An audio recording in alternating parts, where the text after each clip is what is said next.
बिस्मिल्लाहिर्रहमानिर्रहीम। अस्सलाम वालेकुम दोस्तों, अपनी नेक्स्ट वीडियो के साथ आपको वेलकम करता हूं। सबसे पहले चलते हैं अपनी न्यूज़ की जानब। सबसे पहले बात करेंगे डबलिन एग्रीमेंट के बारे में कि डबलिन एग्रीमेंट के क्या नई अपडेट है, और आप दोस्तों के कमेंट्स के जवाब भी दूंगा इसमें।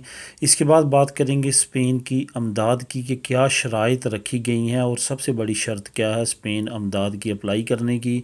और इसके बाद बात करेंगे कि बग़ैर पेपरों वालों के लिए अमदाद का कितने परसेंट चांस हैं और उसमें सबसे बड़ी रुकावट क्या है। आखिर में बात करेंगे कि स्पेन की हुकूमत ने इल्लीगल इमिग्रेंट्स की गिनती क्यों शुरू की और क्या मालूम करने का सोच रहे हैं और क्या करना जा रहे हैं। इन न्यूज़ की तरफ जाने से पहले आप लोगों के साथ दो छोटी छोटी न्यूज़ शेयर करूंगा। एक तो लॉकडाउन के बारे में, इस महीने के आखिर तक यानी 28 फरवरी तक जो है लॉकडाउन एक्सटेंड कर दिया गया है। 28 फरवरी तक लॉकडाउन रहेगा, उसके बाद नई अपडेट आएगी कि आगे एक्सटेंड किया जाता है या नहीं। इसके बाद आप लोगों को थोड़ा सा मशवरा या न्यूज़ समझ लें कि जीमेल अकाउंट की, अपनी जीमेल अकाउंट की जो आपके ख़ास तौर पे मोबाइल पे लॉगिन होता है, उस मोबाइल पे जहाँ पे आपने अपना बैंक अकाउंट ऑनलाइन ओपन, अपनी एप्लीकेशन होती है बैंक की, उसके साथ साथ जो ज़रूरी डॉक्यूमेंट्स, पासवर्ड, ये तमाम चीज़ें होती हैं, उस जीमेल अकाउंट की हिफाजत करें। अगर आपसे कोई मांगता है आपको ईमेल करने के लिए, वो जीमेल अकाउंट ना दें बल्कि कि और दें, ताकि हैकर से आपका मोबाइल बच सके। क्योंकि आजकल ऐसी हैकिंग भी काफ़ी ज़्यादा एक्टिव है कि आपके मोबाइल का वो जीमेल जो आपके मोबाइल पे लगा है, वो अगर उनके पास चला जाता है तो पासवर्ड के लिए डिफरेंट सॉफ्टवेयर होते हैं जो आपके पासवर्ड को तलाश कर लेते हैं। इस वजह से ज़्यादा से ज़्यादा एहतियात करें, वो जीमेल अकाउंट यूज़ ना करें लोगों को देने के लिए जो जीमेल अकाउंट आपके डिवाइस पे है, ख़ास तौर पे वो डिवाइस जो आपके लिए ज़रूरी है और उसमें ज़रूरी डॉक्यूमेंट्स, पासवर्ड्स, बैंक डिटेल वगैरह शामिल है। तो चलते हैं अब न्यूज़ की जानब। सबसे पहले बात करेंगे डबलिन एग्रीमेंट के बारे में। डबलिन एग्रीमेंट का थोड़ा सा पस मंज़र मैं थोड़ा सा आपको बताता चलूँ कि डबलिन एग्रीमेंट ये है कि ये 2013 में पास किया गया था। इसमें ये था कि अगर कोई असाइलम सीकर इमिग्रेंट यूरोप में इंटर होता है, जिस मुल्क में सबसे पहले इंटर होगा वहीं पे उसके पे लाजम होगा कि वो जो है वहीं पे असाइलम अप्लाई करे। दूसरी सबसे बड़ी इसमें रुकावट ये थी कि वो किसी और मुल्क में जाके भी असाइलम अप्लाई नहीं कर सकेगा। अगर करेगा वापस उसको वही मुल्क में भेज दिया जाएगा जहाँ से उसने सबसे पहले अप्लाई किया था। इस कानून का सबसे ज़्यादा फ़ायदा जो है वो इंग्लैंड ने उठाया। इंग्लैंड हर साल लाखों की तादाद में इमिग्रेंट्स को डिपोर्ट करता था यूरोप में, क्योंकि उनका यहाँ पे ऑलरेडी इंदराज होता था। डबलिन एग्रीमेंट जो है वो ख़त्म होने जा रहा है और इस पर काफ़ी देर से, तकरीबन 6 महीने से काम जारी है। पुर्तगाल इस वक्त प्रेसिडेंट है, 6 महीने के लिए उसने स्पीड काफ़ी तेज़ की हुई है। उसी स्पीड के नतीजे में अब जर्मनी ने ये एग्रीमेंट पे अमल दरामद करना शुरू कर दिया है। यही वजह है कि बेशुमार लोग यूनान में जिन्होंने वहाँ पे असाइलम अप्लाई किया था, अब जर्मनी में आ रहे हैं और वहाँ पे असाइलम अप्लाई कर रहे हैं। और ना सिर्फ वो ख़ुद आ रहे हैं बल्कि ख़ुद जर्मनी भी इसी कानून के तहत उनको वहाँ से ला रहा है और जर्मनी में सेटल कर रहा है। ये कानून जो है अनकरीब स्पेन, फ्रांस और दूसरे ममालिक में भी लागू हो जाएगा।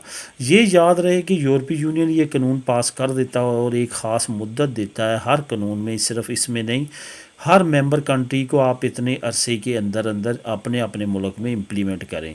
फॉर एग्ज़ाम्पल यूरोपीय यूनियन अगर 2 साल का टाइम देती है तो कोई मुल्क पहले 6 महीने में इम्प्लीमेंट कर लेता है, कोई मुल्क आखिरी 6 महीने में इम्प्लीमेंट करता है। ये डिपेंड करता है हर मुल्क की अपनी गवर्नेंस पे। यही वजह है कि अभी तक स्पेन या दूसरे ममालिक ने इस पर अमल दरामद शुरू नहीं किया, लेकिन एट दी एंड इनको करना पड़ेगा और अनकरीब आप सुनेंगे कि ये भी अमल करेंगे। उसके बाद दोस्तों, स्पेन की अमदाद अप्लाई करने के लिए हर कोई अमदाद अप्लाई करना चाहता है, लेकिन जो उसकी मेन रिक्वायरमेंट है, जो मैं लास्ट वीडियोस में भी कई मरतबा बता चुका हूँ, वो लाजमी तौर पे अब आपको करना पड़ेगी तो आप अप्लाई करेंगी, वो है डिजिटल सर्टिफिकेट। डिजिटल सर्टिफिकेट बहुत अहम होने जा रहा है। इस वजह से मैंने पहले भी कई मरतबा कहा है कि लाजमी तौर पे उसको अप्लाई करें। जो लोग कतलूनिया के अंदर रहते हैं वो अपनी मुतल्लिका जुनता मिन तो बात करें, अगर जुनता मिन तो नहीं देती तो जनरली दादी कतलूनिया लाजमी तौर पे इशू करती है। मैंने ख़ुद इशू करवाया। इस वजह से वो आने वाले वक्त में हर काम के लिए बहुत ज़रूरी होगा। सिर्फ अमदाद के लिए नहीं, हर सरकारी काम आप ऑनलाइन अगर करना चाहेंगे तो वो डिजिटल सर्टिफिकेट के लिए होगा। اگر آپ ایون اپنے وکیل کے ذریعے بھی کوئی کام کروانا چاہیں گے وہ آپ سے آپ کا ڈیجیٹل سرٹیفکیٹ مانگے گا تاکہ وہ آپ کا کام کر سکے۔ اس وجہ سے ڈیجیٹل سرٹیفکیٹ رش زیادہ بڑھنے سے پہلے اپلائی کر لیں اور اس کو لیں۔ اس کے آنے والے فیوچر میں کافی زیادہ فائدے ہیں، آنے والے وقت میں امداد اس کے بغیر اپلائی نہیں ہوگی۔ اس کے بعد بات کریں گے کہ اللیگل امیگرینٹس کے لیے امداد جو انگریسو منیمو بیتال ہے، اس میں ایک شک ایڈ کرنے جا رہی ہے حکومت کہ وہ لوگ جن کے پاس ڈاکومنٹ نہیں ہیں وقتی طور پہ ان کو فائدہ دیا جائے، وہ بھی اپنا گزر بسر کر سکیں۔ لیکن سب سے بڑی جو رکاوٹ ہے وہ ہے ایک پارٹی، پولیٹیکل پارٹی ووکس وہ پولیٹیکل پارٹی ہے جو امیگرینٹس کے خلاف ہے۔ یہ سیم لائک آپ ڈونلڈ ٹرمپ کی نسل کو سمجھ لیں تو ووکس کو سمجھ جائیں گے۔ وہ غیر ملکیوں کو بالکل پسند نہیں کرتے اور وہ کہتے ہیں کہ یہ ادھر صرف اور صرف امداد لینے کے لیے آتے ہیں۔ انہوں نے پچھلے چند ہفتے پہلے ایک اعداد و شمار بھی جاری کیا جس میں 95% انہوں نے کہا کہ مروکی جو ہیں وہ کتلونیہ میں امداد لے رہے ہیں۔ یہ تمام اعداد و شمار انہوں نے کتلونیہ کے الیکشن سے پہلے کیا تھا تاکہ کتلان لوگوں کو اپنی طرف مائل کر سکیں اور غیر ملکیوں کے خلاف کر سکیں اور ووٹ زیادہ زیادہ کھینچ سکیں۔ لیکن اب حکومت کے پاس زیادہ ووٹنگ پاور ہے، زیادہ ان کے پاس پارٹیز ہیں۔ آنے والے وقت میں امید ہے کہ یہ قانون ووکس کو رینگتا ہوا آگے جائے گا اور یہ پاس ہو جائے گا۔ ان قریب اس پہ ووٹنگ ہوگی، اللہ کرے یہ پاس ہو اور جو بھائیوں کے پاس، فیملی کے پاس نہیں ہے ڈاکومنٹس یا لیگل سٹیٹس، وہ بھی اللہ کرے اس سے فائدہ اٹھا سکیں۔ تو آنے والے وقت میں جیسے نئی اپڈیٹ آئے گی وہ بھی انشاءاللہ تعالیٰ آپ لوگوں کے ساتھ شیئر کروں گا۔ اس کے بعد آخر میں بات کریں گے کہ اسپین حکومت نے کیا گنتی کی ہے اور کیا گنتی کرنے جا رہی ہے۔ اسپین حکومت نے اب تک گنتی کیا کہ 5 لاکھ لوگ جو ہیں وہ اللیگل ہیں پورے اسپین میں، جو کہ ان کے اسٹیٹکس نے یہ بتایا کہ 5 لاکھ اللیگل ہیں۔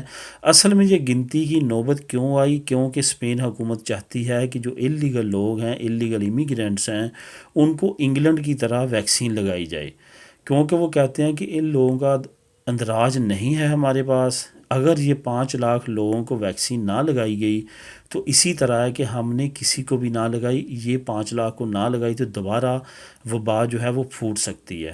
اس وجہ سے آنے والے وقت میں اس کو کہا جا سکتا ہے کہ اگر ویکسین اللیگل امیگرینٹس کو نہیں لگائی جاتی یا وہ نہیں لگوانا چاہتے، ہو سکتا ہے کہ حکومت ان کو لیگل کرنے کی طرف لے کے آئے تاکہ ان کو ویکسین لگائی جا سکے۔ انگلینڈ میں بھی یہی فارمولہ اپنایا جا رہا ہے، اللیگل امیگرینٹس نہیں لگوا رہے کیونکہ وہ چاہتے ہیں کہ یہ ہمیں لیگل کریں تو پھر ہم لگوائیں گے۔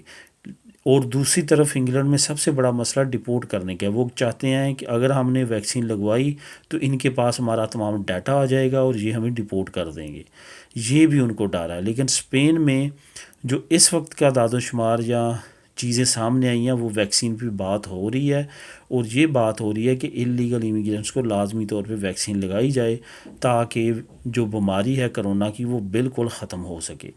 تو دوستو یہ تھی اب تک کی اہم نیوز۔ ملیں گے اپنی نیکسٹ ویڈیو میں نئی نیوز، نئی انفارمیشن کے ساتھ۔ اللہ حافظ۔